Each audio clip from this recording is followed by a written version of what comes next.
What is the Matrix? Control. The Matrix is a computer-generated dream world, built to keep us under control in order to change a human being into this. The Matrix isn't just a terrifying story of a dystopian future, but it's also an interesting insight into how machines control us, how they use our own tendencies and imperfections against us.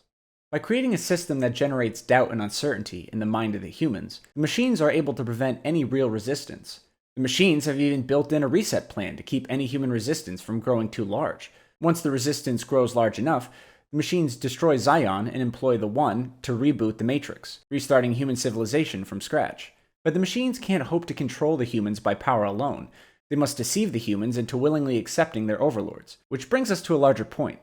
Artificial intelligence creates a human dependence on machines, designed to keep us from letting go of the control they have over us. Machines make us question our belief in ourselves and our capacity for agency, so that the only way we can survive is to rely on them. Do not try and bend the spoon.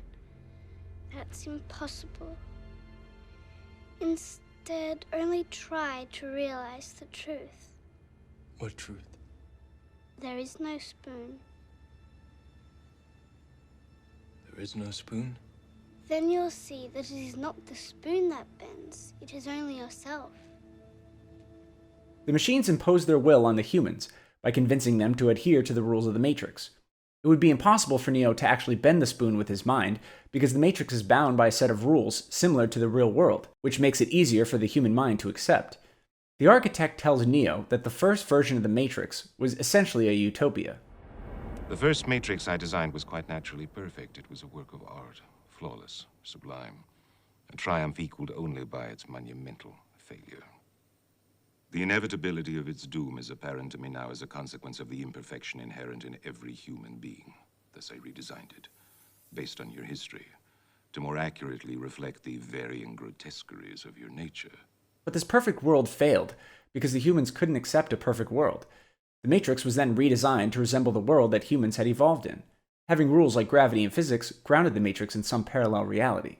But as the architect admits, the machines are bound by certain parameters that humans are not.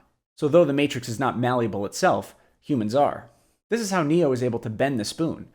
The spoon itself is not bending because the spoon is not really there. It's a projection created by the machines. So once Neo recognizes and accepts that the spoon is not real, then his perception of the spoon is what bends. However, this malleability actually makes humans more susceptible to a system of control. The rules of the Matrix are designed to create doubt within a person's mind. Before Neo is freed from the Matrix, he has no idea that the physics of his world are actually virtual constructs. When Morpheus is trying to help him escape the agents in Neo's office, Neo doubts that he can reach the scaffolding without falling to his death. The Matrix has been programmed to create fear. This fear keeps the plugged-in humans in line by tricking them into following the rules of the system. Once humans are freed from the Matrix, they realize that the Matrix isn't real and can be manipulated. However, it can still be difficult to accept that the Matrix isn't real, which shows just how powerful this system of control is. Free your mind.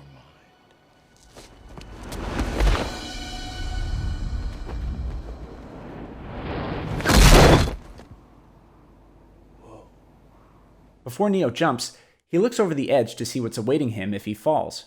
By accepting the standard rules, then you are conceding control over to the Matrix. Neo falls because he had yet to recognize that the rule of gravity is actually part of the construct.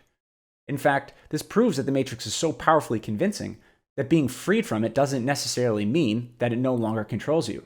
But you're out, Cypher. You can't go back. Oh, no, that's what you think. You're gonna reinsert my body. I go back to sleep, and when I wake up, I won't remember a goddamn thing. Even though he knows the Matrix isn't real, he believes that real is whatever the mind believes is real. If he were to forget the truth about the Matrix, then his mind would re-accept the program. So even after being freed, the rules of the Matrix are still luring him back in.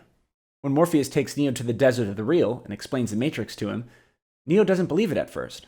He questions what is real. This isn't real. What is real? How do you define real? If you're talking about what you can feel, what you can smell, what you can taste and see, then real is simply electrical signals interpreted by your brain. Since what is real is based entirely on the brain's interpretation of electrical signals, then the brain interprets the Matrix as real. So it's next to impossible for a person to discern the difference between the Matrix and the real world without any guidance. And Neo has a hard time accepting this, because the Matrix is all he has known for his entire life. When a construct is normalized, it becomes much more difficult for someone to reject the construct. The rules of the Matrix are organized in a hierarchy, where some rules are harder to break than others, and some are extremely difficult to bend, let alone break.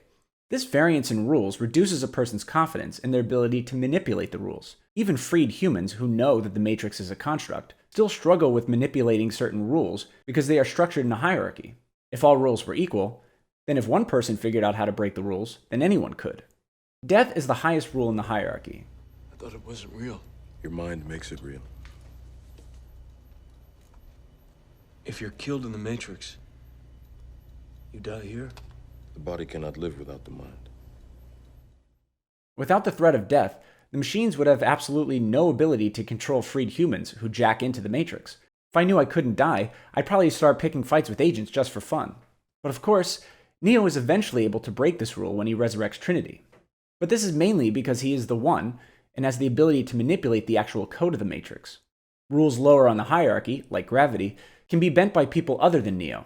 By maintaining this gap between the One and other freed minds, the machines can convince most humans that they are powerless against the rules of the Matrix. Though there are limits, Morpheus explains to Neo that generally, the more a person accepts that the Matrix is a computer program and that it is not real, the more they are able to manipulate it. The more convincing the Matrix is, the less likely the person will be able to overpower the rules of the Matrix. If they can't bend or break the rules, then they are bound by the parameters of the system. This is why only so many humans can be freed. Many of those still plugged into the Matrix are so dependent on the system that they're not ready to be freed.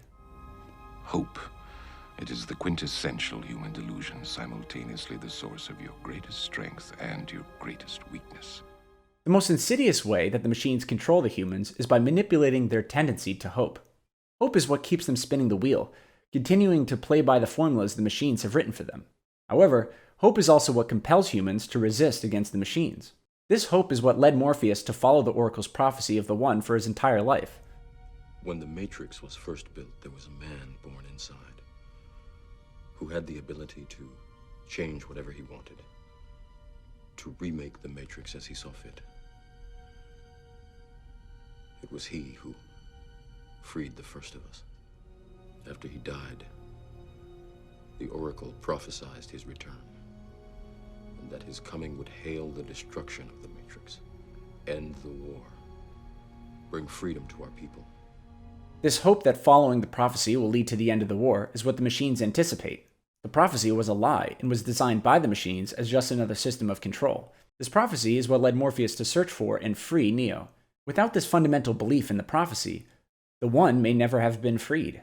Additionally, clinging to the hope that there is a legitimate way to end the war encourages the humans to continue to resist.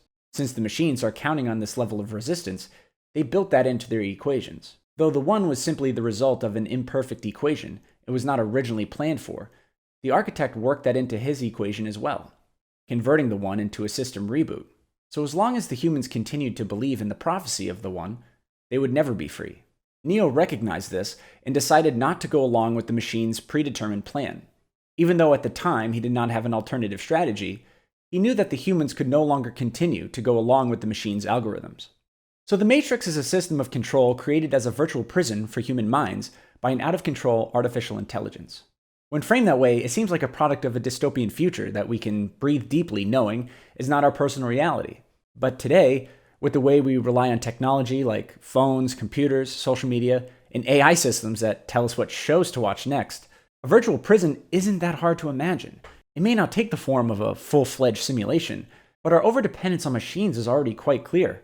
While I was working on this essay, I was constantly fighting the urge to reach for my phone to distract myself, but for no real reason. It's just become a habit.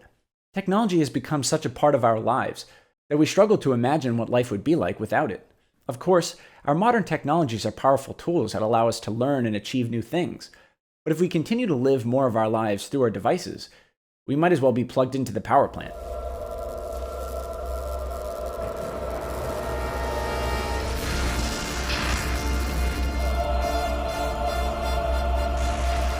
Well, did you find that thought-provoking or just flat out depressing?